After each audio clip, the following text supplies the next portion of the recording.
The paradox of a fraud and corruption-dominated system.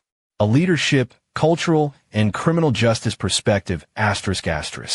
Met Foundation Monthly Lecture Series 9, Part 3.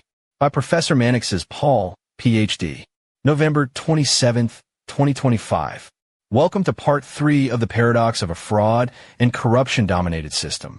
The youth, observing the rewards of corruption, may lose faith in hard work and legitimate pathways to success, leading to moral cynicism or the pursuit of shortcuts. Ultimately, corruption cripples national development, distorts governance processes, and compromises the very foundations of justice and stability. Overcoming this paradox requires a multidimensional strategy rooted in leadership transformation, cultural reorientation, and institutional strengthening. First, ethical leadership must be restored as the anchor of governance.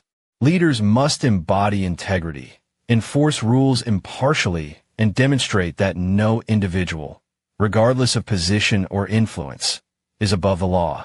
Second, institutions must be strengthened through transparency, digitalization, professionalization, and independence from political interference. Third, society must undergo a cultural reorientation, in which communal loyalty is balanced with institutional responsibility, and corruption is recognized not as a sign of generosity or intelligence, but as a threat to collective progress.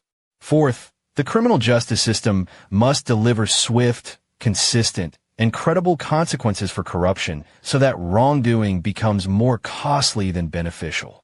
Finally, civic education and community engagement must reinforce the value of integrity, the importance of accountability, and the long-term benefits of ethical behavior. In conclusion, the paradox of a fraud and corruption-dominated system persists because the formal structures of governance often contradict the informal cultural, social, and political dynamics that shape everyday behavior. Breaking this paradox requires courageous leadership, cultural clarity, and institutions that function with integrity rather than sentiment. A society begins to change not when laws are written, but when values are transformed and consistently applied.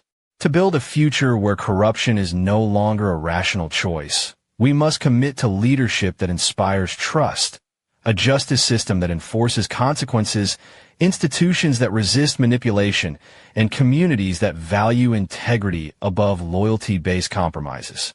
Only then can we dismantle the systems that sustain corruption and create a society grounded in justice, dignity, and sustainable development. Today's session is a call to reflection and action.